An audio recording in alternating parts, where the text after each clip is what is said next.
പാടില്ലായിരുന്നോ, ഇത്രയ്ക്കൊക്കെ ഓടേണ്ടിയിരുന്നോ, കുറച്ചുകൂടി ജീവിതമൊക്കെ അങ്ങ് എൻജോയ് ചെയ്ത് പോകാൻ പാടില്ലായിരുന്നോ?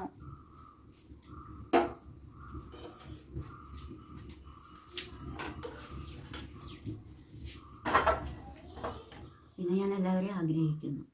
എന്താ ആഗ്രഹിക്കുന്നു? എല്ലാവരെയും കാണാൻ കൊതിക്കുന്നു. അത്രയൊക്കെ ഉള്ളൂ. Welcome to Windows Dreams.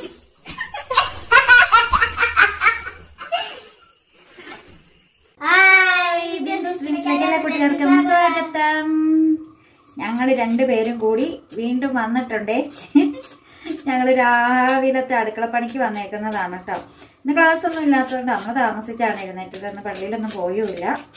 എല്ലാ സൺഡേ ഒന്നും പോവാറില്ല കേട്ടോ. നമുക്ക് തൊട്ടടുത്ത് പള്ളിയൊന്നും ഇല്ലാത്തത് കൊണ്ടേ പോയില്ല. അപ്പോൾ അങ്ങനെ ഇങ്ങനെയൊക്കെ ആയിട്ടിരിക്കുന്നു. രാവിലെ ഞാൻ എഴുന്നേറ്റിട്ട് ചുമ്മാ മൊബൈലൊക്കെ നോക്കി. കുറേ നാളായല്ലോ രാവിലെയൊക്കെ വീഡിയോ, ഒരു ഷോർട്സ് വീഡിയോ ഒക്കെ ഇട്ടിട്ട്. അപ്പോൾ എന്തെങ്കിലുമൊക്കെ ഒരു വീഡിയോ ഉണ്ടോ എന്നൊക്കെ അറിയാൻ വേണ്ടിയിട്ട് വെറുതെ ഇങ്ങനെ നോക്കി നോക്കി മൊബൈലിരുന്നപ്പോഴേ ഇവനും ഭാസ്കവും നല്ല ഉറക്കമാണ് കേട്ടോ. അപ്പം ഞാനൊരു 6 മണി കഴിഞ്ഞപ്പോൾ എഴുന്നേറ്റു. നോക്കിയപ്പോൾ ഞാൻ എൻ്റെ വിഷുവിന് എടുത്ത ഒരു വീഡിയോ കണ്ടേ. എനിക്കത് ഭയങ്കരമായിട്ട് ഇഷ്ടപ്പെട്ടു. ഞാൻ പോസ്റ്റ് ചെയ്യണോ, എല്ലാവരും കാണിക്കാൻ വേണ്ടി ഇടണോ വേണ്ടയോ ഇങ്ങനെയുള്ള കൺഫ്യൂഷനായിരുന്നു. കാരണം പറഞ്ഞു ഇപ്പോൾ വിഷുക്കാലം ഒന്നും അല്ലല്ലോ, ഓണത്തിൻ്റെ ഇടയ്ക്ക് അവിടെ പുട്ട് കച്ചവടം എന്ന് ചോദിച്ചിട്ടുണ്ടെങ്കിൽ എന്നോർത്ത് പിന്നെ നമ്മൾ വേണ്ടെന്ന് വെച്ചു. അപ്പം ഞാൻ ചിന്തിക്കാതെ ഞാൻ ആദ്യമായിട്ടാണ് ഈ വർഷം വിഷുക്കണി ഒരുക്കിയത്. എൻ്റെ ആഗ്രഹങ്ങളിൽ, എൻ്റെ ഏറ്റവും വലിയൊരു ആഗ്രഹങ്ങളിൽ ഒന്ന് തന്നെയായിരുന്നു. കുറേ ആഗ്രഹങ്ങളിൽ ഒന്നായിരുന്നു വിഷുക്കണി ഒരുക്കണം എന്നുള്ളത് കേട്ടോ.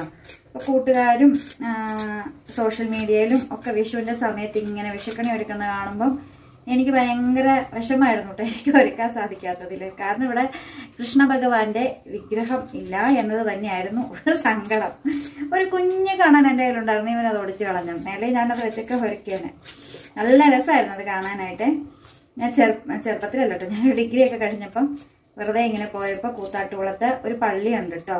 ലോകത്തിലെ ഏറ്റവും വലിയ നിലവിളക്കുള്ള പള്ളി എന്ന പേര് കിട്ടിയ സെന്റ് ജൂഡ് ചർച്ച്, യൂദാസ്ലിഹായുടെ നാമത്തിലുള്ള ഒരു പള്ളിയാണ്. മറ്റേ 30 വെള്ളിക്കാശിന് ഒറ്റ യൂദായല്ല കേട്ടോ, വേറെ 2 യൂദാസ് ഉണ്ടായിരുന്നു. അപ്പോൾ ഒരു പള്ളിയുണ്ട് അവിടെ. അതിൻ്റെ തൊട്ട് താഴെ വിഗ്രഹങ്ങളൊക്കെ വിൽക്കുന്നൊരു ഷോപ്പുണ്ട് കേട്ടോ. ആ പള്ളി അങ്ങനെ വിളക്കൊക്കെ വെച്ച് കഴിഞ്ഞ് ഭയങ്കര പേര് കേട്ട് എല്ലാ ചൊവ്വാഴ്ചയും അവിടെ നൊവേനയൊക്കെ ഉണ്ട്. അപ്പോൾ അങ്ങനെ അതായ പിന്നെ ഉള്ള ഒരു ഷോപ്പാണ് കേട്ടോ. അതിപ്പോൾ ഉണ്ടോയെന്ന് എനിക്കറിയില്ല.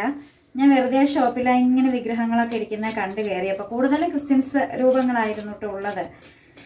അങ്ങനെ കയറിയപ്പോൾ ഞാൻ കണ്ട ഒരു കൃഷ്ണനാണ്. ഒരുപാട് ജീസസ് ക്രൈസ്റ്റ്മാർക്കിടയിൽ ഇരിക്കുന്ന ഒരു കുഞ്ഞ് കണ്ണനെ കണ്ടപ്പോൾ എനിക്ക് ഭയങ്കര ഇഷ്ടപ്പെട്ടു. ഒരു ശംഖിൻ്റെ പുറത്തിരിക്കുന്ന ഒരു കുട്ടിയായിരുന്നു കേട്ടോ. നല്ല രസമായിരുന്നു അത് കാണാൻ. അതിൻ്റെ തല ഒടിച്ചു കളഞ്ഞു. പിന്നെ ഒടിഞ്ഞ വിഗ്രഹങ്ങളൊന്നും വീട്ടിൽ വെക്കാൻ കൊള്ളില്ല എന്ന് അറിഞ്ഞപ്പോൾ ഞാനത് ഉപേക്ഷിച്ചു. അപ്പോൾ അതുകൊണ്ടായിരുന്നു ഈ കണി ഒരുക്കാന്നൊക്കെ ചിന്തിച്ചിട്ടൊക്കെ ഉണ്ടേ. പക്ഷേ ചെറുപ്പത്തിലില്ലേ വിഷുവിൻ്റെ ഒക്കെ സമയമാകുമ്പോൾ നമുക്ക് എവിടെ നിന്നെങ്കിലും കാണിക്കൊന്ന പൂ കിട്ടും. കാരണം നമ്മുടെ വീട് കനാലിൻ്റെ സൈഡായിരുന്നു കേട്ടോ. നമ്മുടെ വീടിൻ്റെ ഫ്രണ്ടിൽ കൂടെ വലിയ കനാൽ, MVIPയുടെ വലിയ കനാൽ, മൂവാറ്റുപുഴ വാലി ഇറിഗേഷൻ കനാലില്ലേ വലിയത്, അതായിരുന്നു. അപ്പോൾ ആ കനാൽ സൈഡ് എന്ന് പറയുമ്പോൾ നമ്മുടെ ആറൂർ MC റോഡിലേക്ക് പോകുന്ന റോഡ് പോകുന്ന കേട്ടോ. ഈ കനാൽ അങ്ങ് ചെല്ലുന്നത് ആ കനാലിൻ്റെ അരികിലുള്ള റോഡ്. അപ്പോൾ ആ റോഡ് നിറയെ നമ്മുടെ നാട്ടുകാർ മരം നട്ട് പിടിപ്പിച്ചിട്ടുണ്ടായിരുന്നേ. അപ്പം ഞങ്ങളുടെ വീടിൻ്റെ ഫ്രണ്ടിലായിട്ട് കുറച്ചങ്ങ് മാറിയിട്ടുള്ളൊരു മരമായിരുന്നു കണിക്കൊന്ന. അതിനകത്ത് പൂവുണ്ടാവുമ്പം നമ്മൾ വീടിൻ്റെ അടുത്തായതുകൊണ്ട് വെളുപ്പിനെ തന്നെ ഞാനത് പോയി അടിച്ചു മാറ്റും. ഒത്തിരി ഒന്നുമില്ല, കുറച്ച് 1-2 ഒക്കെ ആയിട്ടേ കൊലയൊക്കെ അയക്കുള്ളൂ. അപ്പോൾ അതുകൊണ്ടുപോയി ഞാൻ എന്ത് ചെയ്യും, വിഷുവിന് നമ്മുടെ ഡോർ അടയ്ക്കില്ല, അടച്ച ഡോറിൻ്റെ ബാക്കിലായിട്ട് റൂമിനകത്ത് തന്നെയായിട്ട് ഇങ്ങനെ കുത്തി വെച്ചേക്കും. ഒരു സ്പേസ് എവിടെയെങ്കിലും കണ്ടുപിടിച്ച് കുത്തി വയ്ക്കും, അല്ലെങ്കിൽ സെല്ലോ ടേപ്പിന് ഒട്ടിച്ച് വെക്കും. എന്നിട്ട് വിഷുവിൻ്റെ അന്ന് രാവിലെ എഴുന്നേൽക്കുമ്പോൾ ആദ്യം നോക്കണതേ കണിക്കൊന്നയിലൊക്കെ ആയിരിക്കും കേട്ടോ. എനിക്ക് ചെറുപ്പം മുതലേ ഇതൊക്കെ ഭയങ്കര ഇഷ്ടമുള്ള കാര്യമായിരുന്നേ. അങ്ങനെ എൻ്റെ ആഗ്രഹം പൂർത്തീകരിച്ചത് ഈ കഴിഞ്ഞ 2023 വിഷുവിനാണ്. അപ്പം അന്ന് എടുത്ത ഒരു വീഡിയോ ആയിരുന്നു കേട്ടോ. ഇടണോ വേണ്ടയോ എന്നൊക്കെ ആലോചിച്ചുകൊണ്ടിരുന്നിട്ട് പിന്നെ വേണ്ടെന്ന് വെച്ചു. വിഷു ഇനിയിപ്പം വരാൻ അധികം ഒന്നും ആയില്ലല്ലോ, കുറച്ച് നാളെ കഴിഞ്ഞ് നമുക്ക് വിഷു എത്തിയില്ലേ. ഇപ്പം ഫെബ്രുവരി മാർച്ചും പോയാൽ വിഷു ആയി, ഏപ്രിൽ വിഷു അല്ലേ. അങ്ങനെ അതെ. അപ്പോൾ എന്താണെങ്കിലും കണി ഒരുക്കിയിട്ട് എനിക്ക് ഈ വിഷുക്കാലം തന്നത് നല്ലത് മാത്രമേ തന്നിട്ടുള്ളൂ കേട്ടോ. ഇങ്ങനെ ശാപമോക്ഷം കാത്തു കിടന്ന എൻ്റെ യൂട്യൂബ് ചാനലിന് ശാപമോക്ഷം കിട്ടിയത് ഈ വിഷുക്കാലത്തായിരുന്നു. വിഷുക്കാലമൊക്കെ കഴിഞ്ഞ് വന്ന സമയത്തായിരുന്നു. അങ്ങനെ വിഷുക്കണി വെച്ചിട്ട് എനിക്ക് എന്താണെങ്കിലും നല്ലതേ ഉണ്ടായിട്ടുള്ളൂ. എല്ലാവർക്കും വേണ്ടി നല്ലത് വേണ്ടി പ്രാർത്ഥിച്ച് ഒരുപാട് ഞാൻ സെർച്ച് ചെയ്ത് ഗൂഗിളിലും യൂട്യൂബിലും സെർച്ച് ചെയ്ത് അറിയില്ലാത്ത കാര്യങ്ങളൊക്കെ ഹിന്ദു കൂട്ടുകാരോടൊക്കെ ചോദിച്ച് മനസ്സിലാക്കി ഒക്കെയാണ് കേട്ടോ ഞാൻ വിഷുക്കണി ഒരുക്കിയത്. എനിക്ക് ഭയങ്കര ഇഷ്ടമാണ് ഈ കാര്യങ്ങളൊക്കെ ചെയ്യുന്നത്. പുൽക്കൂട് ഒരുക്കും പോലെ തന്നെയാണ് ഞാൻ വിഷുവിന് കണി ഒരുക്കിയത് കേട്ടോ. ഈ തവണയും ഞാൻ കണി ഒരുക്കും. ഈ തവണ പിന്നെ ഞാനൊരു കുഞ്ഞ് കൃഷ്ണനെയൊക്കെ വാങ്ങി. എല്ലാവരും കണ്ടിട്ടുണ്ടാവുമല്ലോ നമ്മുടെ റൂമിലിരിക്കുന്ന ആ കള്ളക്കണ്ണനെ. എന്നാടാ ആൻസാ ചിന്തിക്കുന്നത്? അല്ല, ആൻസിനൊരു ഭാഗ്യം കിട്ടിയേ. ആൻസിന് എല്ലാ മതങ്ങളെയും അറിഞ്ഞു വളരാനുള്ളൊരു ഭാഗ്യം കിട്ടി അല്ലേടാ. വേറെ എവിടെയെങ്കിലുമൊക്കെ പോയി ജനിച്ചിട്ടുണ്ട്. ഈ ജനിച്ചു വീഴുന്നത് ഏത് മതത്തിലാണോ ആ കുടുംബത്തിൻ്റെ അതിലാണ് സാധാരണ പൊതുവെ വളരുക. ആരും അങ്ങനെ കൂടുതൽ മറ്റേതിലേക്ക് പോവാറില്ല. പക്ഷെ എനിക്ക് അങ്ങനെയല്ല. നമ്മൾ ഇന്ത്യയിലല്ലേ ജീവിക്കുന്നത്, ഇന്ത്യയിലും കേരളത്തിലും അല്ലേ. നമുക്കങ്ങനെ ഒന്നുമില്ലല്ലോ. നമ്മളെല്ലാവരിലും ഉള്ള വിശ്വാസം അർപ്പിച്ചൊക്കെ പോയാൽ നല്ലത് സംഭവിക്കും. അതാണ് ഒന്നാമത്തെ കാര്യം. പിന്നെ ഒരു കാര്യം എന്ന് പറഞ്ഞാൽ മനുഷ്യന്മാരുടെ കാര്യമാണ് പറയാൻ പോകുന്നത്. ഒരു കുഞ്ഞ് ജനിച്ച് വീണ് ഒരു പരിധി വരെ അച്ഛനും അമ്മയൊക്കെ പറയുന്നതൊക്കെ കേട്ടൊക്കെ അങ്ങ് ജീവിക്കും. പിന്നെ കുറച്ച് കാലഘട്ടം കഴിഞ്ഞൊരു സ്കൂളിലൊക്കെ എത്തിക്കഴിയുമ്പോൾ ടീനേജ് പ്രായത്തിൽ അവർക്ക് ടീനേജിനേക്കാളും വലുതായി ഇപ്പം ഇവൻ്റെയൊക്കെ പ്രായത്തിൽ ഒരു 10-11 വയസ്സൊക്കെ ആകുമ്പോഴത്തേക്കും കൂട്ടുകാർ പറയുന്നതോ അല്ലെങ്കിൽ ടീച്ചേഴ്സ് പറയുന്നതൊക്കെ കാര്യം എന്നുള്ളൊരു രീതിയിലേക്ക് വരും. എൻ്റെ ടീച്ചർ അങ്ങനെയാ പറഞ്ഞത്, അതാ ശരി. ഇപ്പം പലതവണയും പറഞ്ഞിട്ടുണ്ട് കേട്ടോ. തെറ്റാണെങ്കിൽ അതാ ശരിയെന്ന് പറയും. പിന്നെ ഒരു ടീനേജ് 10, 15, 14 മുതൽ ഒരു 16, 17, 18 വയസ്സ് വരെയൊക്കെ എത്തുമ്പോഴത്തേക്കും കൂട്ടുകാർ പറയുന്നതായിരിക്കും ശരി, ഞങ്ങളുടെ കാഴ്ചപ്പാടാണ് ശരിയെന്ന് വരും. കുറച്ചുകൂടെ കഴിയുമ്പോഴത്തേക്കും അവനവൻ ഞാൻ കാണുന്നത് എന്തോ അതാണ് ശരി എന്നുള്ള കാഴ്ചപ്പാടിൽ വരും. ആ സമയത്തായിരിക്കും കൂടുതൽ അബദ്ധങ്ങളിലേക്ക് പോകുന്നത്. അതായത് ഒരു 14 വയസ്സ് മുതൽ പിന്നെ അങ്ങോട്ടൊരു 10, 27 വയസ്സ് വരത്തേക്ക് ഒരു 26, 25 വയസ്സ് വരെയെങ്കിലും മിനിമം പറയാം. നമ്മളുടെ കാഴ്ചപ്പാടുകളൊക്കെ ആയിരിക്കും ശരി. ശരിക്കും ഒരു 30 വയസ്സിന് ശേഷമാണ് ശരിയാണല്ലോ ഈ മുതിർന്നവരും നേരത്തെ ഉള്ള ഒരു തലമുറയൊക്കെ പറഞ്ഞ കാര്യങ്ങളിൽ കുറച്ചൊക്കെ കാര്യം ഇല്ലാതില്ല എന്നുള്ള കാര്യങ്ങളിലേക്ക് വരും. പിന്നെ അങ്ങോട്ട് പോയി ഒരു 40 വയസ്സ് മുതൽ അങ്ങോട്ട് പ്രായം ചെല്ലുമ്പോൾ വിചാരിക്കും ശരിയായിരുന്നു, ഞാൻ ഇതുവരെ കണ്ടതും കേട്ടതും ഒന്നും ആയിരുന്നില്ല ശരികൾ, മറ്റുള്ളവർ പറഞ്ഞു തന്നതിൽ കാര്യങ്ങളുണ്ട്, ഞാൻ ഒന്നുകൂടി ചിന്തിക്കേണ്ടതായിരുന്നു എന്ന് വിചാരിക്കും. പിന്നെ അങ്ങോട്ട് വയ്യാതെ നമ്മൾ അടുത്ത കാലഘട്ടം കിടക്കുന്നത് അങ്ങ് പരലോകത്തേക്കുള്ള വിസയൊക്കെ കാത്ത് നമ്മളിങ്ങനെ കട്ടിലിൽ കിടപ്പാകുമ്പോൾ അല്ലെങ്കിൽ എഴുന്നേക്കാനൊക്കെ പരസഹായം വേണ്ടി വരുന്ന കാലഘട്ടത്തിൽ പിന്നിലേക്കൊന്ന് തിരിഞ്ഞു നോക്കുമ്പോൾ ചിന്തിക്കും, എന്ത് ചിന്തിക്കും? ഞാൻ എന്ത് നേടി? എനിക്ക് എന്തെങ്കിലുമൊക്കെ നേടാൻ സാധിച്ചോ? ഞാൻ കടന്നു വന്ന വഴികളൊക്കെ ശരിയായിരുന്നോ? ഇത്രയ്ക്കൊക്കെ ഓടേണ്ടിയിരുന്നോ? കുറച്ചുകൂടി ജീവിതമൊക്കെ അങ്ങ് എൻജോയ് ചെയ്ത് പോകാൻ പാടില്ലായിരുന്നോ? അല്ലേ, മറ്റുള്ളവർക്ക് വേണ്ടിയിട്ടൊക്കെ ആയിട്ട് എൻ്റെ സമയം അങ്ങ് പാഴാക്കി കളഞ്ഞതായിട്ട് എനിക്ക് തോന്നിയില്ലേ എന്നൊക്കെ ചിന്തിക്കും. അപ്പോൾ അങ്ങനെയൊക്കെ ചിന്തിക്കാതിരിക്കാൻ വേണ്ടിയിട്ട് നമ്മളുള്ള സമയത്ത് ഹാപ്പി ആയിട്ട് അങ്ങ് പോവുക. കൂടുതൽ ആലോചിച്ച് ആരും തല പുണ്ണാക്കേണ്ട ഒരു കാര്യവും ഇല്ല. ഇതിലൊന്നും ഒരു കാര്യവും ഇല്ല. ഒന്നും അങ്ങ് സ്ഥിരവുമല്ല, ഒന്നുമല്ല. പിന്നെയെന്ന് പറഞ്ഞാൽ ഞാനൊരു പോസ്റ്റ് ഇട്ടിട്ടുണ്ടായിരുന്നേ, നമുക്ക് എപ്പോഴും ഒരു പാഷൻ ഉണ്ടായിരിക്കണം. ആ പാഷനായിരിക്കണം നമ്മുടെ ലക്ഷ്യം. അല്ലാതെ കുറേ കാര്യങ്ങൾ അതും ഇതും എല്ലാം കൂടെ എനിക്ക് നേടണമെന്നും പറഞ്ഞ് എല്ലാത്തിലേക്കും ഇങ്ങടെ ഓടി നടന്നിട്ടുണ്ടെങ്കിൽ അവസാനം ഒന്നും നേടാൻ പറ്റത്തില്ല. നമ്മളൊക്കെ ഏറ്റവും കൂടുതൽ നമ്മൾ ആഗ്രഹിക്കുന്ന കാര്യം, നമ്മൾ ആരാകാൻ ആഗ്രഹിക്കുന്ന ഒരേ ഒരു പാഷനിലേക്ക് മാത്രം വേണം നമ്മൾ പോകാൻ. എങ്കിൽ മാത്രമേ നമ്മൾ ജീവിതത്തിൽ വിജയിക്കൂ. ബാക്കിയുള്ള നമ്മുടെ ലക്ഷ്യങ്ങളും എയിമുകളും നമ്മുടെ ആഗ്രഹങ്ങളും ഒന്നും വേണ്ടെന്ന് വെക്കേണ്ടെന്നല്ല പറയുന്നത്. അത് ജസ്റ്റ് ടൈം പാസ് ഓൺലി, അത് മാത്രം മതി. നമ്മുടെ നേരം പോക്കുകൾ മാത്രമായിരിക്കണം നമ്മുടെ ജീവിതത്തിൽ, നമ്മുടെ പാഷനിടയ്ക്കുള്ള നമ്മുടെ നേരം പോക്കുകൾ മാത്രമായിരിക്കണം നമ്മുടെ മറ്റേ ഇഷ്ടങ്ങൾ. ആ ഇഷ്ടങ്ങൾക്ക് വേണ്ടി നമ്മൾ നമ്മുടെ പാഷന് വേണ്ടി നീക്കി വെക്കേണ്ടുന്ന സമയം ഒരിക്കലും മാറ്റി വെക്കരുത്. അങ്ങനെ വെച്ചിട്ടുണ്ടെങ്കിൽ എങ്ങും എത്താതെ പോകും. അപ്പോൾ നമ്മളിവിടെ ഇന്നുണ്ടാക്കാൻ പോകുന്നത് ദോശയും ഉരുളക്കിഴങ്ങ് സാമ്പാറുമാണ്. ഉരുളക്കിഴങ്ങ് സാമ്പാർ എന്ന് പറഞ്ഞിട്ടുണ്ടെങ്കിൽ നമ്മുടെ ഇങ്ങോട്ട് മാത്രം കന്യാകുമാരി ആ ഒരു ഏരിയയിലേക്കൊക്കെയാണെന്ന് തോന്നുന്നു ഓരോ പച്ചക്കറികൾ മാത്രമായിട്ടുള്ള സാമ്പാർ ഉണ്ടാക്കാറുണ്ട്.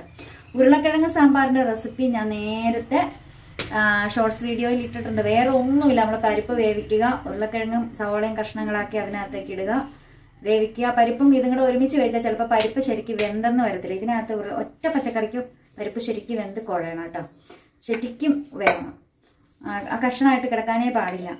അതിനുശേഷം വേറെ ഒന്നും ഇതിനകത്ത് ചേർക്കണ്ട കേട്ടോ. ഈ പച്ചക്കറി ഇട്ട് വേവിക്കുക. പച്ചക്കറിയുടെ കൂടെ നമ്മൾ പൊടികളൊക്കെ ചേർക്കൂല, മല്ലിപ്പൊടി, മഞ്ഞൾപ്പൊടി, അതുപോലെ എത്തോടാ മുളക് പൊടി, അല്പം കായം ഞാൻ ആദ്യം തന്നെ ചേർക്കാറുണ്ട്. ചിലർ കായം ലാസ്റ്റ് ചേർക്കാറുള്ളൂ കേട്ടോ. ഞാൻ കായം ആദ്യം തന്നെ ചേർക്കാറുണ്ട്. അപ്പോൾ ഇത്രയും കൂടെ ഇട്ട് വേവിച്ചിട്ട് പിന്നെ കടുക് പൊട്ടിച്ച് താളിച്ചാൽ മാത്രം മതി. അത് സാമ്പാർ പൊടിയും കൂടെ ഇട്ട് കടുക് പൊട്ടിച്ചങ്ങ് താളിച്ചിട്ടുണ്ടെങ്കിൽ നല്ല സൂപ്പർ സാമ്പാർ റെഡിയാകും. ഉരുളക്കിഴങ്ങ് സാമ്പാർ അടിപൊളി ടേസ്റ്റ് ആണ് കേട്ടോ, ഒന്നും പറയാനില്ല. പിന്നെ ഇതിനെ കുക്കിംഗ് ചെയ്തിട്ട് ഇതെന്തോന്ന് ഒരു പച്ചക്കറി മാത്രം ഇട്ടോന്നൊക്കെ ചോദിച്ച് വീഡിയോ കണ്ടു മാത്രം കുറ്റം പറയുന്നവര് നമ്മുടെ കുക്കിംഗ് അതൊന്ന് ഉണ്ടാക്കി നോക്കിയിട്ട് കുറ്റം പറയുവാണെങ്കിൽ പിന്നെ എല്ലാവർക്കും ഇഷ്ടപ്പെടണമെന്നൊന്നും ഇല്ല കേട്ടോ. ഇഷ്ടമില്ലാത്തവർക്ക് ഇഷ്ടമല്ല, അത്രേ ഉള്ളൂ. പക്ഷേ ഇത് അടിപൊളി ടേസ്റ്റ് ആണ്. ഞാനിത് ഷോർട്സ് അവിടെ ഇൻസ്റ്റയിലൊക്കെ ഇട്ടിട്ട് വളരെ നല്ല അഭിപ്രായമാണ് കേട്ടോ കിട്ടിയത്. ഒത്തിരി പേരുണ്ടാക്കിയിട്ട് വളരെ നല്ല അഭിപ്രായം പറഞ്ഞ കാര്യമാണ്. കഴിഞ്ഞ ദിവസം എനിക്കൊരു കമന്റ് വന്നിട്ടുണ്ടായിരുന്നു, കപ്പളങ്ങ തന്നെ സാമ്പാർ വെച്ച് അടിപൊളിയായിരിക്കും കേട്ടോ. ഞാൻ വെച്ച് നോക്കുന്നുണ്ട്, ഒരു ദിവസം ഞാൻ ഉണ്ടാക്കിയിട്ടില്ല. അടിപൊളിയായിരിക്കും, സാമ്പാർ എല്ലാം നല്ലതാണല്ലോ. അപ്പം ഞാൻ ഉരുളക്കിഴങ്ങൊക്കെ ഇവിടെ തൊലിയൊക്കെ നീക്കി, സവാളയൊക്കെ തൊലിയൊക്കെ നീക്കി ഇതെല്ലാം കൂടെ ഒന്ന് കഴുകിയെടുത്തിട്ട് കഷ്ണങ്ങളാക്കി നമുക്ക് ഞാൻ പരിപ്പ് കുക്കറിൽ വേവിച്ച് വെച്ചേക്കാണ്, അത് എടുക്കണം. അപ്പോൾ നമ്മുടെ ദോശമാവ് ഇവിടെ പുളിച്ച് പൊന്തി വന്നിട്ടുണ്ട്.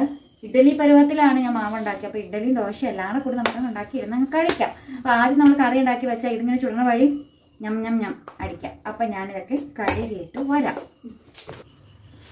അപ്പോൾ ഞാനിവിടെ ഉരുളക്കിഴങ്ങൊക്കെ കഷ്ണങ്ങളാക്കാൻ പോവുകയാണ്. എല്ലാം കഴുകി എടുത്തിട്ടുണ്ട് കേട്ടോ.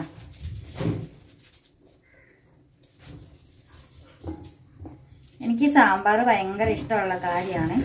സാമ്പാറിൻ്റെ കൂടെ പപ്പടം കൂടി വേണം. നമ്മൾ പപ്പടം വാങ്ങിയിട്ട് കുറേ നാളായില്ലേ. ഞാനിപ്പോൾ ഒരു പാക്കറ്റ് പപ്പടം വാങ്ങുവാണെങ്കിൽ അത് ഒന്നിച്ച് കുറേ അങ്ങോട്ട് ഉണ്ടാക്കുകയൊന്നുമില്ല കേട്ടോ. ഞാനത് ഒരു 4-5 പപ്പടം എടുത്തിട്ട് 4ആയിട്ട് കീറി, ഓരോ പപ്പടം 4ആയിട്ട് കീറി വറക്കുമോ അല്ലെങ്കിൽ ഓരോ പപ്പടം 2ആയിട്ട് കീറി വറക്കുകയൊക്കെ ചെയ്യുവേ. അപ്പം അതിനകത്ത് എന്നാണെങ്കിലും 10-20 പപ്പടം കാണുമല്ലോ. അപ്പം അത് 4 വീതം അല്ലെങ്കിൽ 5 വീതമൊക്കെ എടുത്താൽ നമുക്ക് 2-3 ദിവസത്തേക്കൊക്കെ കാണും. അപ്പം ഞാൻ 1.5 ഇട്ടാണ് ഞാൻ പപ്പടം 1.5 ഇട്ട 2 ദിവസം ഇടവേള കൊടുത്തിട്ടൊക്കെ ഞാൻ പപ്പടം ഇങ്ങനെ വറക്കാറുണ്ട്. അപ്പം അത് കാണുമ്പോൾ എല്ലാവരും ചിന്തിക്കുന്നത് എന്താണെന്ന് അറിയാം, ചിലപ്പോൾ എൻ്റെ ഇന്നത്തെ വീഡിയോ കണ്ടിട്ട് ചിലപ്പോൾ അവർ കാണുന്നത് ഞാൻ അടുത്ത 2 ദിവസം കഴിഞ്ഞുള്ള വീഡിയോ ആയിരിക്കും. അപ്പം ഈ കാണുന്നവരെന്തായിരിക്കും ഓർക്കാന്നറിയോ, ഞാൻ ദിവസവും പപ്പടം വറക്കുന്നത്. അപ്പം എനിക്ക് കമൻറ്റ് വരും, പപ്പടം ദിവസവും കഴിക്കാൻ കൊള്ളത്തില്ലെന്ന്. നമുക്കതറിയാലോ. അപ്പം ഇങ്ങനെയുള്ള അബദ്ധങ്ങളൊക്കെ നമ്മുടെ വീഡിയോ കാണുന്നവർക്ക് പറ്റും. എന്നാലാണ് ഇങ്ങനെയുള്ള കമൻസ് ഒക്കെ വരുന്നത്. അതുകൊണ്ട് തന്നെ ഞാൻ ഇതുപോലെയുള്ള കമൻസ് വേറെ ആർക്കും കൊടുക്കൂല. നമ്മൾ അറിഞ്ഞുകൊണ്ട് എന്തിനാ അബദ്ധത്തിൽ പോയി ചാടുന്നത്. അവരേത് ദിവസം ഇട്ട ഷോർട്സ് ആണ്, ഡേറ്റ് ഒന്നും അതിനകത്തില്ലല്ലോ. അതാണ് കേട്ടോ ഒന്നാമത്തെ കാര്യം. അപ്പം ഞാൻ ചിന്തിക്കുക, ഞാൻ ഇനി ഷോർട്സ് വീഡിയോ ഇടുമ്പോൾ ഡേറ്റും കൂടെ അങ്ങ് ഇട്ടായിരുന്നു. ലോങ് വീഡിയോ ഇടുമ്പോൾ ഞാൻ ഡേറ്റ് തമ്പനയിൽ ഇടാറുണ്ട് കേട്ടോ. അതപ്പോൾ ഈയിടെയായിട്ട് ഞാൻ തുടങ്ങിയ ഒരു ഏർപ്പാടാണ്. എൻ്റെ വീഡിയോയുടെ രീതിയല്ല, ഞാൻ സ്റ്റാർട്ടിങ്ങിൽ തന്നെ വീഡിയോ ചെയ്തപ്പോൾ ഉള്ള രീതിയൊക്കെയാണ് കേട്ടോ. ഇപ്പോഴും ഞാൻ യാതൊരു മാറ്റങ്ങളോ തമ്പനയിലോ അല്ലെങ്കിൽ ഇൻട്രോ വീഡിയോയ്ക്കോ ഒന്നും മാറ്റങ്ങളൊന്നുമില്ല കേട്ടോ. നമ്മൾ വർഷങ്ങൾക്ക് മുമ്പേറ്റ രീതി തന്നെയാണ് ഇപ്പോഴും പോയിക്കൊണ്ടിരിക്കുന്നത്. നാളെ അതുപോലെയൊക്കെ തന്നെയായിരിക്കും. അപ്പം അങ്ങനെയാണ് എൻ്റെ കാര്യങ്ങൾ എന്നൊക്കെ പറയുന്നത്. കൂട്ടുകാരെ എല്ലാവരും സുഖമായിട്ടിരിക്കുന്നു എന്ന് വിശ്വസിക്കുന്നു. അപ്പോൾ ഞാൻ കഷ്ണങ്ങളൊക്കെ ഒന്ന് ഉറക്കി സെറ്റാക്കട്ടെ കേട്ടോ. ഇച്ചിരി ഉണക്കപ്പാർ എന്തെങ്കിലും വെള്ളത്തിൽ ഇരുന്ന് തോരൻ വെക്കണം, അല്ലെങ്കിൽ കടല എന്തെങ്കിലും ഇച്ചിരി ഒലത്തണം നിർത്തോണ്ടിരുന്നതാണ്. ഞാൻ ഇന്നലെ അങ്ങ് മറന്നുപോയി. പറയാനാന്ന് പറഞ്ഞു. എടാ കൈ തട്ടരുത് കൂട്ടോടാ, കൈ മുറിയും. നീ മാറിക്ക അതിൻ്റെ അടിയുന്ന, നീ മാറ അതിൻ്റെ അടിയുന്ന. എടാ മാറുന്നേ, എടാ പട്ടീനെ കൊതിപ്പിക്കില്ലടാ, അതിനിച്ചിരി തിന്നാൻ കൊടുക്ക. റസ്ക് കൊണ്ടുപോയി തന്നെ തിന്നിട്ട് ആ പട്ടീനെ കൊതിപ്പിച്ചിട്ട് വന്നേക്കും. ആ പട്ടിയാണെങ്കിൽ ഉള്ള റൂമിക്കളെ എല്ലാം ഇവനെ അന്വേഷിച്ച് നടക്കുക. ദേ ബാസ്ക്യൂ ഇവിടെ ഉണ്ട്, ബാസ്ക്യൂ ബാ, ദേ ഇരിക്കുന്നു, ദേ ഇത് ഇത് ഇത് പുറകില് ബാ, ദേ ഇത് ഇത് ഇവിടെ നോക്ക, കണ്ടോ കണ്ടോ? ആ അതാവൻ ഇതുപോലെ വേണം നമ്മൾ പണി കൊടുക്കാൻ. തട്ടല്ലേ, കൈ മുറിയൂടാ. അയ്യോ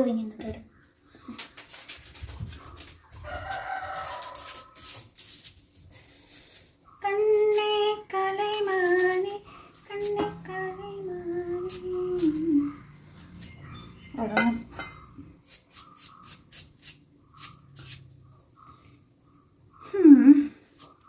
എൻ്റെ ഭാഷണം എന്താണെന്നറിയാവോ എല്ലാവർക്കും? ഇതൊക്കെ എനിക്ക് ടൈം പാസ്സായി വീഡിയോ അല്ല, എൻ്റെ സമയം കളയാൻ വേണ്ടി മാത്രം. My passion is only teaching my profession. ഇതിലും റെസ്പെക്റ്റ് കിട്ടുന്ന വേറൊരു ഫീൽഡുള്ളതായിട്ട് എനിക്ക് തോന്നാറില്ല, സത്യം പറയാമല്ലോ. നമ്മൾ ഏത് ഫീൽഡിൽ ജോലി ചെയ്താലും ഫീൽഡ് ഔട്ട് ആയി കഴിഞ്ഞാൽ പിന്നെ നമ്മളെ ആരും മൈൻഡ് ചെയ്യത്തില്ല. പക്ഷേ ടീച്ചിങ് എന്ന് പറഞ്ഞാൽ അങ്ങനെയല്ല. നമ്മൾ ഫീൽഡ് ഔട്ട് ആയി കഴിയുമ്പോഴാണ് നമ്മൾ നേരത്തെ പഠിപ്പിച്ചു വിട്ട കുട്ടികൾ ഓടിപ്പാഞ്ഞ് വരിക, ഇടയ്ക്കൊക്കെ അന്വേഷിക്കുക. ടീച്ചേഴ്സ് ഡേ വരുമ്പോൾ നമ്മളെ ഓർത്തൊരു സ്റ്റാറ്റസ് ഇടുക, ഒരു ഫോട്ടോ ഇടുക. അതൊക്കെ എനിക്ക് ഭയങ്കര ഇഷ്ടം. ചെറുപ്പം മുതലേ എൻ്റെ ആഗ്രഹമായിരുന്നു ടീച്ചിങ്. അപ്പോൾ ഇനി പോകുന്നില്ല ടീച്ചിങ്ങിനെന്ന് ചോദിച്ചാൽ തീർച്ചയായിട്ടും പോകുന്നതായിരിക്കും കേട്ടോ. നമ്മൾ അധികം താമസിയാതെ തന്നെ നമ്മളുടെ ഫീൽഡിലേക്ക് കടക്കുന്നതായിരിക്കും. ഇതാ ഇവിടെ സംഭവമൊക്കെ റെഡിയായി. റെഡിമണി കുട്ടപ്പനും കുട്ടപ്പയൊക്കെ ആയി വന്നിട്ടുണ്ട് കേട്ടോ. അപ്പം നമുക്ക് വേണ്ടത്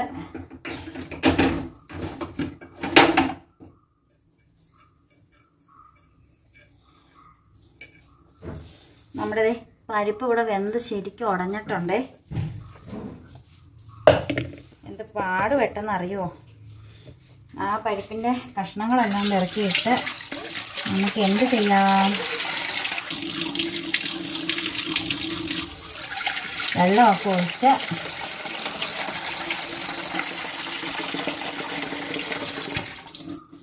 ഉപ്പ് ഞാൻ ലാസ്റ്റായിരിക്കും കേട്ടോ ചേർക്കുക. എനിക്കതാണ് ഒരു കംഫർട്ടബിൾ, ഉപ്പ് ലാസ്റ്റ് ചേർക്കുക എന്നുള്ളത്. ഇനി നമ്മൾ ഇതിനകത്തേക്ക് ഞാൻ ഇടാൻ പോകുന്നത് മഞ്ഞൾപ്പൊടി,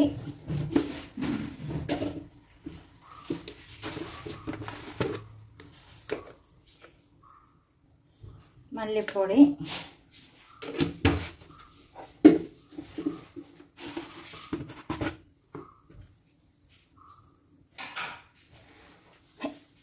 അല്പം മാത്രം മുളക് പൊടി. എരിവ് കൊടുപ്പോയി എന്ന് പറഞ്ഞേ മാനസൂട്ടം പിന്നെ കഴിക്കത്തില്ല. പിന്നെ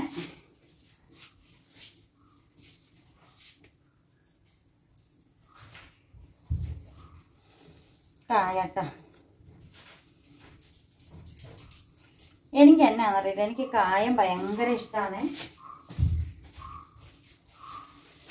അപ്പോൾ നമുക്ക് അടയ്ക്കാം.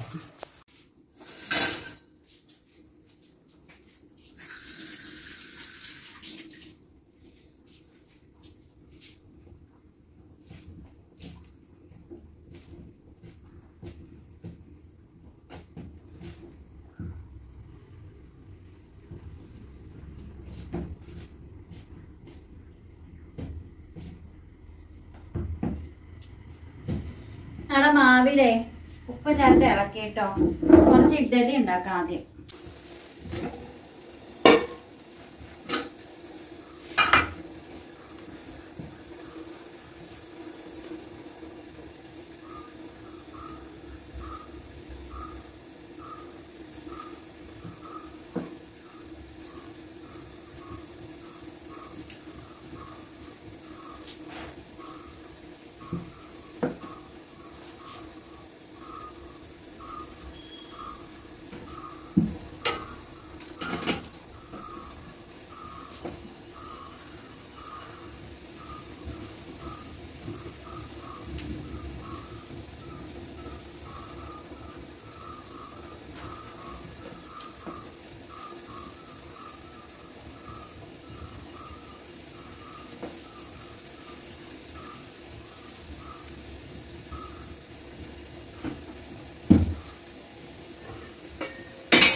ഇങ്ങനെ വെയിറ്റ് ഇങ്ങനെ പൊട്ടിക്കൊണ്ടിരുന്നല്ലേ കുറച്ച് എയറങ്ങ് പോയിട്ട് പിന്നെ തിളച്ച് അതിൻ്റെ ഉള്ളിൽ നിന്ന് കുറച്ച് വെള്ളം എല്ലാം കൂടെ കുടുങ്ങി പോരും. അല്ലെങ്കിൽ അതിന് വേണ്ടിയിട്ടാണ് ഞാൻ അത് ചെയ്യുന്നത് കേട്ടോ.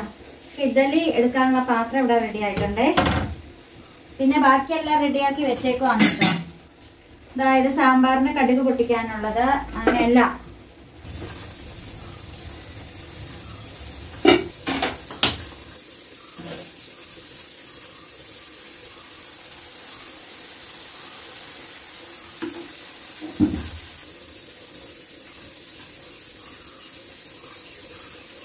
നല്ല പൂ പോലുള്ള ഇഡ്ഡലി റെഡി ആയിട്ടാ.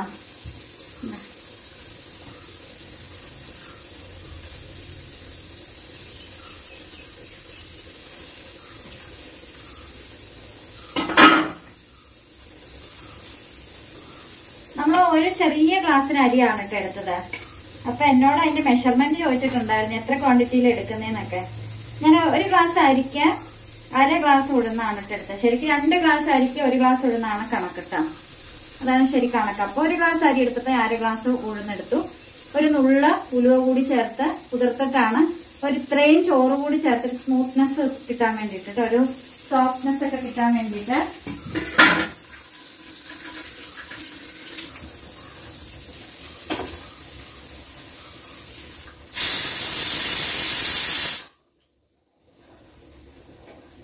നമ്മുടെ സാമ്പാർ കഷണങ്ങളൊക്കെ വെന്തിട്ടുണ്ടായിരിക്കും.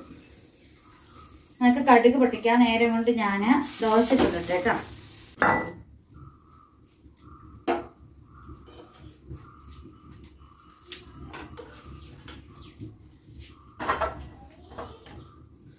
ആൻസൂട്ടന് 2 മസാല ദോശ. പിന്നെ ദോശ ഉണ്ടാക്കിയപ്പോ ഒരു കൊതി എന്താണെന്നറിയോ, ഒരു ഓംലെറ്റ് ഉണ്ടാക്കി കഴിക്കണം കേട്ടാ. ആൻസൂട്ടൻ അടുക്കളയിലേക്ക് നാളത്തേക്കുള്ള വിറകൊക്കെ കൊണ്ടുവരുക ചോറ് വെക്കാൻ വേണ്ടിട്ട്. അവിടെ കൊണ്ടുവരാം. അതിന്റെ അടിയിലേക്ക് വെച്ചിടാൻ വേണ്ടായിരുന്നോ?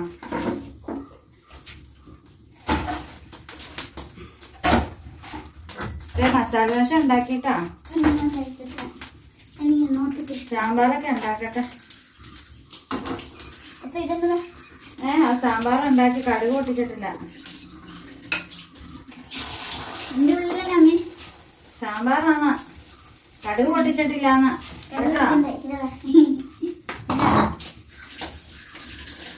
സാമ്പാറിന് പൊടി കൊണ്ടിട്ടില്ലടാ. ഇപ്പൊ തിന്നണ്ടതാ. സാമ്പാർ ഉണ്ടാക്കിട്ട് മുക്കി തിന്നാം. അവിടെ കൊണ്ട് ടേബിളെ കൊണ്ട് വെച്ചാലും തണുത്തൊന്നും പോകുന്നില്ല. ഇപ്പൊ തന്നെ റെഡി ആവൂടാ ഈ ഓംലെറ്റ് ഉണ്ടാക്കണ താമസം.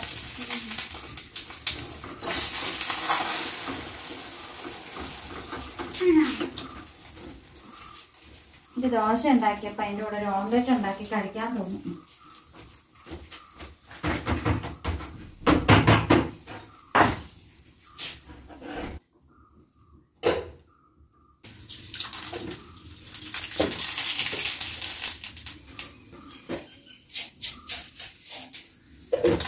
കടുക്, ഉലുവ,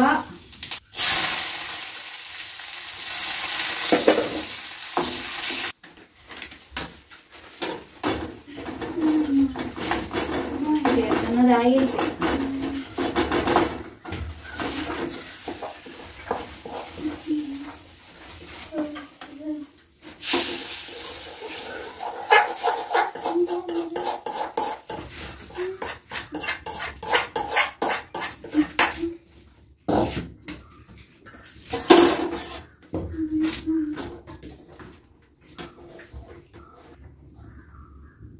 ഉരുളക്കിഴങ്ങ് സാമ്പാർ അടിപൊളി. ചോറിനും ചപ്പാത്തിക്കും ഇഡലിക്കും ഇടിയപ്പത്തിനും ദോശയ്ക്കും എല്ലാം ഉരുളക്കിഴങ്ങ് സാമ്പാർ കാണിച്ചുതരാം കൂട്ടുകാരെ. അപ്പം അതാ നല്ല കൊഴുത്ത ഉരുളക്കിഴങ്ങ് സാമ്പാർ കണ്ടോ, അടിപൊളിയാണ് കേട്ടോ. ഒരുപാട് കഷ്ണങ്ങളൊന്നും ഇല്ലെങ്കിലും അടിപൊളിയാണ് കേട്ടോ. ഇത് ഞാൻ കണ്ടുപിടിച്ചൊന്നുമല്ല, ഇത് ഓൾറെഡി ഉള്ളതാണ് ഇങ്ങനെ ഒരു റെസിപ്പി. ചോറ് വാർത്തിട്ടിട്ടേ മുരിച്ചിടണം. മുരിക്കാന്ന് ചെന്താന്ന് ഇന്നലെ എനിക്കൊരു കമൻറ്റ് വന്നിട്ടുണ്ടായിരുന്നേ. മുരിക്കാന്ന് പറഞ്ഞിട്ടുണ്ടെങ്കിൽ നമ്മുടെ ചോറ് വാർത്ത് വെള്ളമൊക്കെ ഊറ്റി കളഞ്ഞതിന് ശേഷം നമ്മൾ വീണ്ടും അടപ്പത്ത് വെച്ച് ഒന്നുകൂടെ ഡ്രൈ ആക്കി എടുക്കുക. അപ്പോൾ ഒട്ടും വെള്ളം ചോറിൽ നിൽക്കത്തില്ലേ. രാത്രി എത്ര മണി വരെ ആണെങ്കിലും പാത്രത്തിൽ ഇരുന്നാലും കേടാകത്തില്ല. അതാണ് അത് വാർത്തിട്ട് എനിക്ക് എന്താണെങ്കിലും ഇതൊന്ന് മുരിച്ചിടേണ്ട വരും. ഇന്നലെ മുരിച്ചിട്ടിട്ടില്ലായിരുന്നേ, മുരിക്കാൻ വെച്ചില്ലായിരുന്നു. അതിൻ്റെ നന്നായിട്ട് അറിയാനുണ്ടായിരുന്നു, വെള്ളം പോലെ ഇരുന്ന്. ആവി കയ്യിലേക്ക് കയറുമ്പോഴേ ചൂട്. അല്ലടാ തീ കുത്തി പിരിക്കല്ലടാ, തീ പിരിച്ചിട്ടില്ല.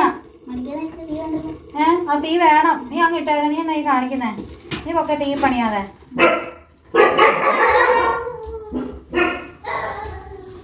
ഓക്കെ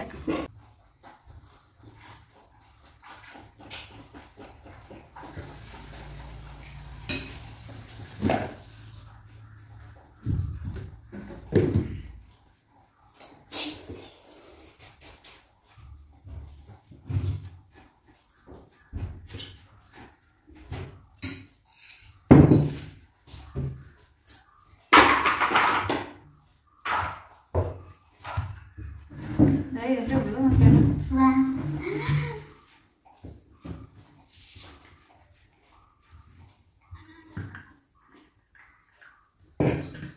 അപ്പൊ ദാ നമ്മള് ചായ കുടിക്കാൻ പോവാണ് കേട്ടോ കൂട്ടുകാരെ.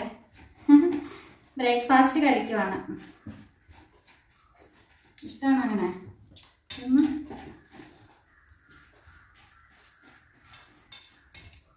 ഓംലെറ്റ് കൂട്ടണം എന്നുള്ള ആഗ്രഹം കൊണ്ട് നമ്മളൊരു മുട്ട പൊരിച്ചേ, പിന്നെ സാമ്പാറും ദോശയും ഇഡലിയും ആൻസിന് മസാല ദോശയും ചായ, കട്ടൻ ചായ ഉണ്ട്, പാൽ ചായ ഉണ്ട് കേട്ടാ.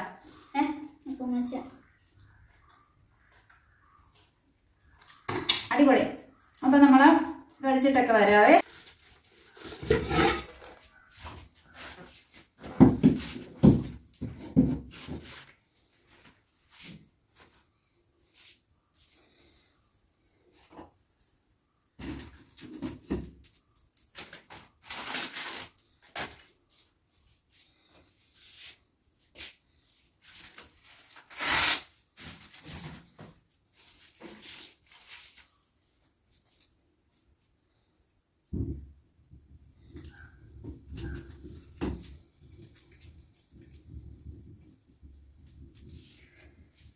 ഓ എന്തൊരു ചൂടാ. നമ്മള് ചോറേ ഒന്ന് മൊരിക്കാനായിട്ട് വെച്ചിട്ട്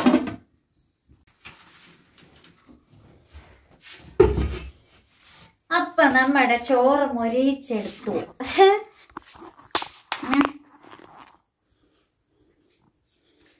അമ്മച്ചി വന്നിരിക്കണം. അമ്മച്ചിക്കെല്ലാം പറയണ്ട, പറയാനുണ്ടെന്നാ. എല്ലാവരോടും വളരെയധികം സന്തോഷമുണ്ട്. എല്ലാവരെയും ഞാൻ അന്വേഷിക്കുന്നു. അമ്മച്ചിക്ക് സാധാരണ വർത്താനം പറയണോ അങ്ങ് പറഞ്ഞ തന്നെ? അതുകൊണ്ട് എല്ലാവരെയും എന്നോട് പറയും പോലെ പറഞ്ഞ തന്നെ. അങ്ങനല്ലേ പറഞ്ഞു. എന്നാലും അമ്മച്ചി ഭയങ്കര എഴുത്തു ഭാഷ പോലെയൊക്കെ പറഞ്ഞ. എഴുത്തു ഭാഷയല്ല പറഞ്ഞു. അതെ. എല്ലാവരോടും വളരെ സന്തോഷമുണ്ട്. പിന്നെ ഞാൻ എല്ലാവരെയും ആഗ്രഹിക്കുന്നു. എന്താ ആഗ്രഹിക്കുന്നു? എല്ലാവരെയും കാണാൻ കൊതിക്കുന്നു. അത്രയൊക്കെ ഉള്ളൂ. പിന്നെ അത്രേ ഉള്ളൂ. എടുത്തു വെച്ചേക്കാനോ? എന്താ വെച്ചേ? അമ്മച്ചിക്ക് എന്താ പറയണ്ടെന്ന് അറിയില്ല. സ്റ്റാർട്ടിങ് ട്രബിൾ ആണ് കേട്ടോ. അയ്യോ ഇന്നത്തെ ജോലികളൊക്കെ കഴിഞ്ഞു. ഒരു ചെക്കനാണെങ്കിൽ ഇവിടെ കുഞ്ഞു കൂടി കയറി കിടക്കുന്നുണ്ട്. ആ ചെക്കനെ നമുക്ക് വിളിച്ചെഴുന്നേപ്പിച്ചിട്ട് വൈൻഡപ്പ് ചെയ്യാം. അപ്പൊ ചെക്കൻ എഴുന്നേക്കാനുള്ള ചാൻസസ് ഒന്നും കാണുന്നില്ലാത്തത് കൊണ്ട് ഞാൻ വൈൻഡപ്പ് ചെയ്യാണ്. വീഡിയോ ഇഷ്ടപ്പെട്ടാൽ നുള്ളി പറിക്കാൻ പറ്റില്ല കേട്ടോടാ. നുള്ളി പറിക്കാൻ പറ്റില്ല കേട്ടോടാ. എടാ നുള്ളി പറിക്കാൻ പറ്റില്ല എന്നാ അടിച്ച് നിന്റെ തൊടയാൻ പൊട്ടിക്കും ചേർക്കാം. ഇതെന്താ എന്റെ പഴയ ഫോണ്. ഇത് കൊറോണ സമയത്തൊക്കെ ഓൺലൈൻ ക്ലാസ് വന്നു കഴിഞ്ഞപ്പോൾ എനിക്ക് ഇവനൊക്കെ ക്ലാസ് എടുക്കണം. പിന്നെ ഇതിനകത്ത് സ്പേസ് ഇല്ല. അങ്ങനെ കുറേ പ്രശ്നങ്ങൾ വന്ന് കഴിഞ്ഞപ്പോൾ നമ്മൾ പുതിയ ഫോൺ വാങ്ങിയതാണ് കൂട്ടുകാരെ. അപ്പോൾ നമ്മൾ വീഡിയോ വൈൻഡപ്പ് ചെയ്യാണ്. ഞങ്ങളുടെ വിശേഷം ഇവിടെ തീരുകയാണ്. വീണ്ടും തുടർന്നുകൊണ്ടിരിക്കും. എല്ലാവരും വീണ്ടും തുടർന്നും എല്ലാവരുടെയും സപ്പോർട്ടൊക്കെ പ്രതീക്ഷിക്കുന്നു. എല്ലാവരും വീഡിയോ കാണുന്നതിനേക്കാൾ കൂടുതൽ ഞങ്ങൾക്ക് വേണ്ടി പ്രാർത്ഥിക്കണം. കാരണം എവിടെയൊക്കെയോ ഇരിക്കുന്ന നമ്മളൊക്കെ ഒരു കുടക്കീഴിൽ വന്ന് എങ്ങനെയൊക്കെയോ കണ്ടുമുട്ടിയവരാണ്. ഞാൻ എല്ലാവരും ആരെയും കണ്ടിട്ടില്ലെങ്കിലും എല്ലാവർക്കും ഞങ്ങളെ കണ്ടാൽ തിരിച്ചറിയാനൊക്കെ സാധിക്കും. ഇങ്ങനെ പല നാടുകളിലിരുന്ന് ഒരിക്കലും കണ്ടുമുട്ടോ എന്ന് പോലും നമുക്ക് ഉറപ്പില്ലാത്ത കുറച്ച് പേര് ഇങ്ങനെയൊക്കെ അറിയുന്നുണ്ടല്ലോ. കമൻസിലൂടെയൊക്കെ ആണെങ്കിലും ഇങ്ങനെയും കുറേ ആളുകൾ അവിടെ ഇവിടെയൊക്കെ ഉണ്ടെന്ന് ഞങ്ങളും അറിയുന്നുണ്ട്. നമ്മളിങ്ങനെ ഇന്ന സ്ഥലത്തുണ്ടെന്ന് നിങ്ങളും അറിയുന്നുണ്ട്. ഇതൊക്കെ ദൈവത്തിൻ്റെ മഹത്വം മാത്രമാണ്.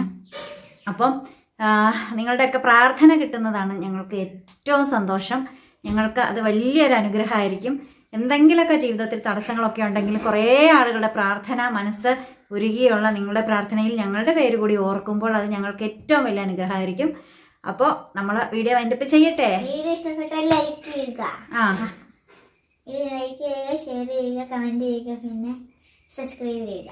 ബെൽ ബട്ടൺ ഞെക്കി പൊട്ടിക്കുക. അപ്പൊ വീണ്ടും പുതിയ വിശേഷം പുതുത്ത വീഡിയോ ഒക്കെ ആയിട്ട് വീണ്ടും വരുവരേക്കും. This is signing out. Bindu and ആൻസ്. ബൈ.